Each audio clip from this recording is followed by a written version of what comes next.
എല്ലാവർക്കും നമസ്കാരം.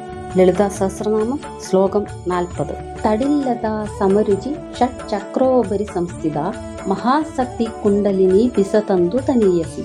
ഒന്നാമത്തെ നാമം തടില്ലതാ സമരുചി. തടില്ലത എന്നാൽ മിന്നൽക്കൊടി, രുചി എന്നാൽ ലാവണ്യം. മിന്നൽ കൊടി പോലെ ലാവണ്യവതിയായവൾ.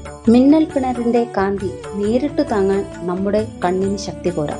അതുകൊണ്ട് മിന്നൽ വരുമ്പോൾ നമ്മൾ കണ്ണടച്ചു പോകുന്നു. അതുപോലെ ദേവിയുടെ തേജസ്സും നേരിട്ട് നോക്കാൻ തരമില്ലാത്ത മട്ടിൽ കണ്ണഞ്ചി പോകുന്നതാണ് എന്ന് സാരം. രണ്ടാമത്തെ നാമം ഷഡ്ചക്രോപരി സംസ്ഥിത. ഷഡ്ചക്രങ്ങൾ എന്നാൽ 6 ആധാരങ്ങൾ. മൂലാധാര, സ്വാധിഷ്ഠാനം, മണിപൂരകം, അനാഹതം, വിശുദ്ധി, ആജ്ഞ എന്നിവയാണ് ഷഡ്ചക്രങ്ങൾ. ഷഡാധാരങ്ങൾക്കും ഉപരിയായി സ്ഥിതി ചെയ്യുന്നവൾ എന്നർത്ഥം. അടുത്ത നാമം മഹാശക്തി. ആസക്തി എന്നാൽ ആഭിമുഖ്യം. മഹത്തിൽ അതായത് ഉത്സവത്തിൽ ആസക്തിയുള്ളവൾ എന്നർത്ഥം. മഹം എന്നതുകൊണ്ട് ഇവിടെ ശിവശക്തി സമ്മേളനം എന്നും വ്യാഖ്യാനം. അഥവാ മഹസിൽ ശക്തിയോട് കൂടിയവൾ, അതായത് തേജസ്സോട് കൂടിയവൾ എന്നും അർത്ഥം ഗ്രഹിക്കാം. ആസക്തി എന്നതിന് പ്രേമം എന്നൊരർത്ഥം കൊടുക്കാം.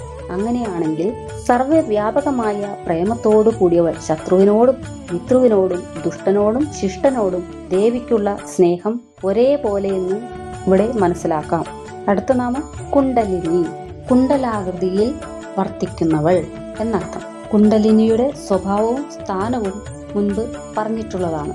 ജീവശക്തിയുടെ പ്രത്യക്ഷ രൂപമായ പ്രാണന്റെ തേജസ്സാണ് ഈ കുണ്ടലിനി.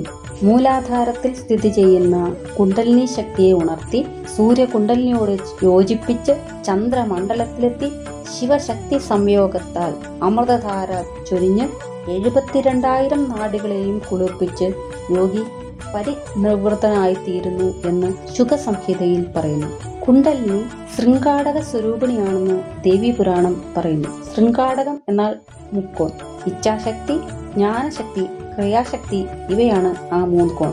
അപ്പോൾ ഈ 3 ശക്തികളോടും കൂടിയവളാണ് കുണ്ടലിനി എന്നും നമുക്ക് മനസ്സിലാക്കാം.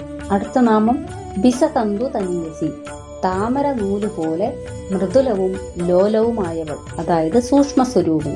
വാമകേശ്വര തന്ത്രത്തിൽ പറയുന്നു, മനോഹാരിണിയും താമര നൂല് പോലെ കൃശവും ആയ കുണ്ടലിനി എന്ന ശക്തി സർപ്പരൂപത്തിൽ മൂലാധാരത്തിൽ വസിക്കുന്നു എന്ന്.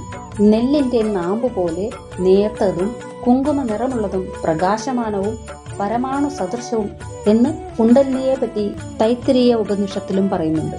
നാമങ്ങൾ എല്ലാവർക്കും സാക്ഷാൽ ജഗദംബയുടെ അനുഗ്രഹം സദാ ഉണ്ടാകട്ടെ എന്ന് പ്രാർത്ഥിച്ചുകൊണ്ട് നന്ദി, നമസ്കാരം.